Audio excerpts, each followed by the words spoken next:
Hello, thank you so much, Anusuya, for joining us. This is the September 2022 session of the Storytelling by and for Adult series. And thank you so much for joining us. Please introduce yourself fully, tell us about your work, tell us where you're telling from, and please tell us a story. Thank you, Eric. So my name is Dr. Anusuya, and I love writing novels for children. And this is my first attempt at writing a short story for an adult, and I hope you enjoy it. So the name of the story is The Letter. Storm howled around Stephen as he walked down the road, peering at the houses. This was the first storm of the winter, and the road was deserted, and he couldn't find the house he was looking for. Finally, he could see, oh, 420, 421, there was 422. And then he went up and knocked at the door. The knocker felt familiar. It had a bear's shape, and a flood of memory came into Stephen's mind. Childhood memories, as the door creaked open and a little old lady stood in front of him, bent, eyes crinkled. Stephen was surprised to see how much weaker his mother looked than 10 years ago. He felt a pang of regret because he had not spoken to his mother for 10 years. Come in, and close that blasted door behind you. What kind of a jacket are you wearing? You look like a dustman. His mother may have lost weight, but she had not lost her imperious tone in all these years. Stephen half smiled and took off his grey jacket. Nice place, he commented, but his mother was not one to focus on niceties. She started without a preamble. There's something that I had to give you a long time back. I should have given it to you, but I need to give it to you now. For something for which you asked me to come all the way here after 10 years must be important, Stephen asked. It's a note from Lucille. Stephen rolled his eyes. Lucille, his perfect sister. Beautiful eyes, long hair, cheerleader at the school, but not an idea in her pretty little head. She dropped out of college to be with the man she loved, a medical student, and she had a wonderful life, and they never communicated. His mother and his sister didn't care for him. He was a struggling author, 43 years old, living on a single bedroom apartment on top of a fishing joint. Why would they care? They were not proud of him, and his own pride made him shut them out of his life. And so they had not communicated for the last 10 years. Lucille and a note? Couldn't she have just called me? You called me all the way back here for a note? Stephen's tone was slightly frustrated. His mother looked at him in shock. Lucille died 8 years ago. I tried to call you, and you were backpacking in Europe on some infernal trip. But I thought you must have heard from someone. Stephen looked at his mother in shock. Lucille is dead? And here's her note. But Stephen couldn't take the note because his mind raced back to that moment in time when Lucille was 15 years, he 17, and the fight that had broken everything in his life. Lucille's angry eyes seemed to bore into his own as she screamed, You told the principal that I was out at the club with my friends? Stephen's bony hands shivered as he raised it up and said, Lucille, those guys, those people, they're using you. They smoke pot. You're 15. You don't know what is good for you. You think you know what is good for me? And you told the principal that I'm a doll without any intelligence in my pretty little head? Do you know she told that in front of the class? I hate you. Stephen was horrified. That's not what I meant, Lucille. I just wanted to say that you do not have discernment. Listen, bro, you have had it from me. And you know what? I burnt. Take it. Stephen's mother thrust the paper into Stephen's hand, and Stephen snapped out of the memory. He opened the letter and he saw his sister's writing. Dear bro, I love you. Please forgive me for feud that we had all these years ago because I was not in my own self. I felt very bad at what you had done with me. And I told you that I had burned the letter, burned all your writing, all the writing that you wrote right from childhood, and you hid it from our mother. Stephen's eyes blurred. That writing was his life. He had always wanted to be an author, but his mother had never allowed him to write openly. So he had hidden it in a peacock blue sofa, and Lucille had found it and burnt it. But the next line in that letter made tears come into his eyes. I couldn't burn those writings. You know how I found it? One beautiful morning, I just put my hand under the cushion and I brought those stories out and I loved them. I used to sneak up and read. Do you remember? Long while back, I asked you to write about me, what I would do when I grow up. I asked you to take a guess, and you did write. You never told me, but you did write. You said that I would make the cheerleading squad. I did. You said that I would go to college, but then drop out and marry the man of my dreams. I did. You said.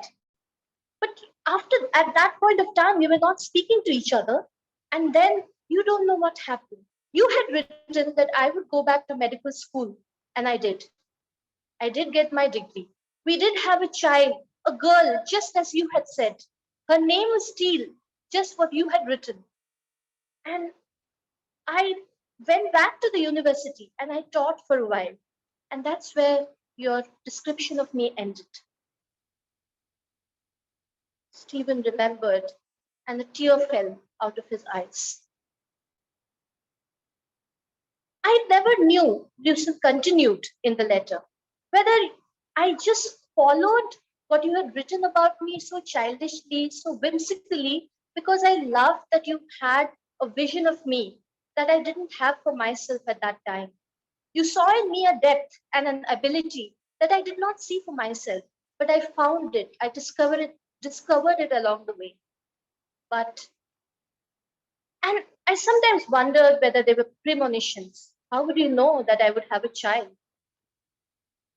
When I came back with lung cancer, I went up to that peacock blue sofa and I pulled a single page that you had written about me, and the tone was bitter. You wrote that I would have lung cancer and that I would die. And here I am. Death is impatient. Do come and see me before it takes me, if possible. Stephen's hand was shaking. What had he done? Had he been responsible for his sister's death somehow? Were words that powerful? He wanted to throw this letter away and pretend it never existed. He could hardly turn the page, but under his mother's silent glare, he had no choice but to read the letter through. I have seen you become embittered by now, with your writing reflecting the same intolerance for humankind as in that last page about me. But do you know why I couldn't burn your boyhood work? It gave me joy. It gave me hope. It brought relief and sunshine when I was desperately trying to fit in at school, in the playing field, at the club. And it made me feel enough. Like it didn't have to be anything but me. Even the crazy parts were okay from your humorous perspective. Then you broke my heart, saying those cruel things about me to the principal. Do you see why I had to burn you down? I knew that in your loneliness, that writing was your release. If I burnt it, you would burn too, like I did when I faced my class. But those pages were so alive, I just couldn't do it. I couldn't. Care for this thing of care for a prediction of an invalid, I believe till you share that joy of yours with the world, your writing will never take off. But you've forgotten how to, haven't you? You've forgotten how to be that boy. So I have a last gift for you, a gift and a hope. And they are there in our little post office in a locker, and the key is with mom. I hope you forgive me. Yusuf. Stephen's hands were shaking uncontrollably, and he looked at his mom. It was his mom's comparison of him to his perfect sister that made him say those hurtful words, made him think those hurtful words about Lucille. But he knew in his heart, but what he had written about Lucille was what he truly believed.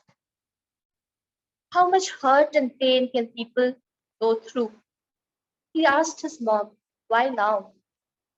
His mom said, after 10 years, why now? So his mom said, I thought you would come back to me. I waited for the last 10 years. If you had read that note, you would forgive Lucy and you would hate me more.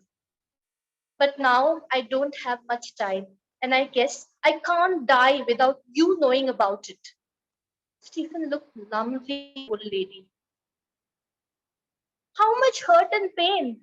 He had felt it, written about it, and he could see it in his mother's eyes. He had hurt, Lucille had hurt, and his mother was hurting. He gave his mom a hug, and she clung to him like a little child. All those years, he had felt weak, gangly, and browbeaten. But today, as his mother nestled in his arms, he felt strong, able to protect. He led his mother to a sofa and said, let me make you a cup of tea. He walked into the kitchen, he brought out a cup of tea, and the rest of the night was spent unloading walls, breaking the walls, and the information of 10 years, information and experience of 10 years spilled out between both of them. The next day morning, Stephen got up. The world had turned white with the first storm and the first snow. It looked glistening, pure. He hurried to the post office, inserted the key, and lo, there were two big envelopes. One was large and fat, and it was noted with the title, The Gift. And the other was large but thin, and it was written, The Hope. He opened the gift, and there were all his stories. The boyhood, that he had poured his heart into. The stories like the Rabbit Queen, the Boy and the Man, the Toadstool House, so many short stories, so much light. And as he turned through those pages, something broke in him. He could feel joy, such joy that he had remembered his childhood. Then he slit open the other envelope called the Hope. In it, in Lucille's writing, was a half-finished story, a story of a little girl called Teal, whose mother had died of lung cancer.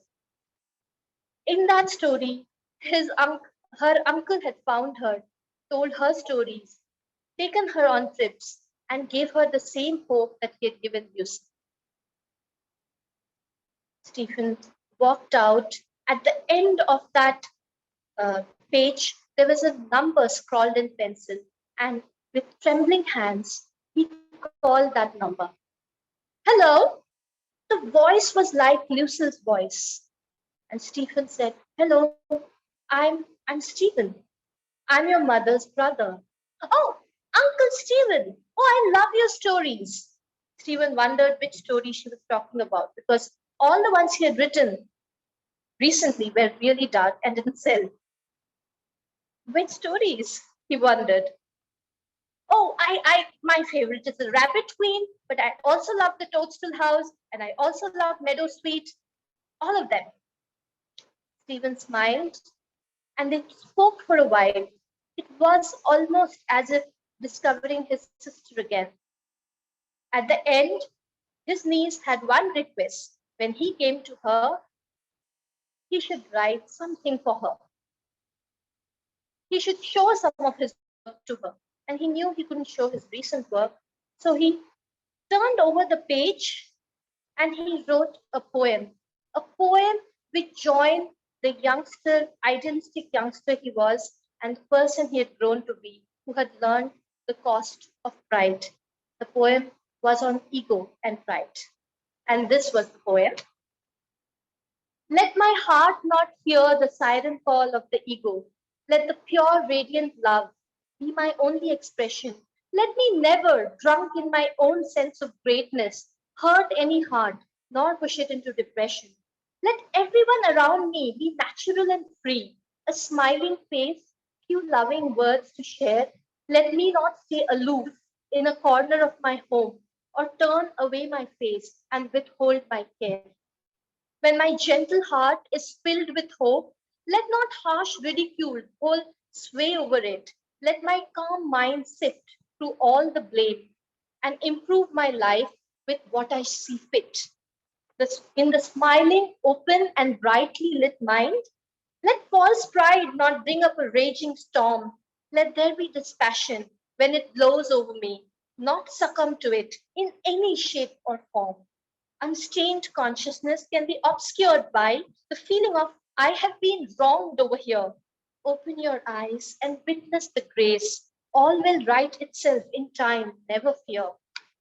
The ledger of merit always does balance. Life's just a game. Let my heart forgive. Pride, blame, accusations, free of dismays. My mind stays uplifted and I dance and I live. Love is in the skies, love is in the air. Overcome pride and see. Love is everywhere. He looked out as the sun peeked from behind the skies. The frost was melting.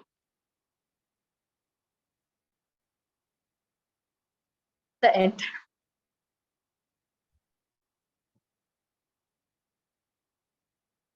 Okay, thank you very much.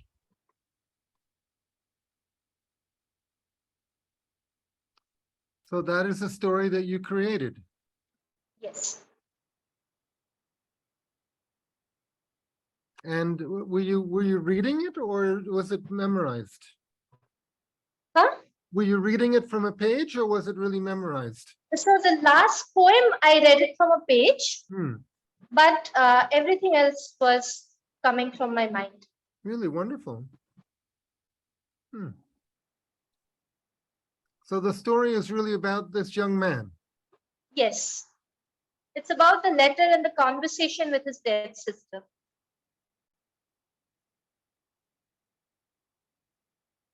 And his identity is he is a writer. Right. Yes. Mm-hmm.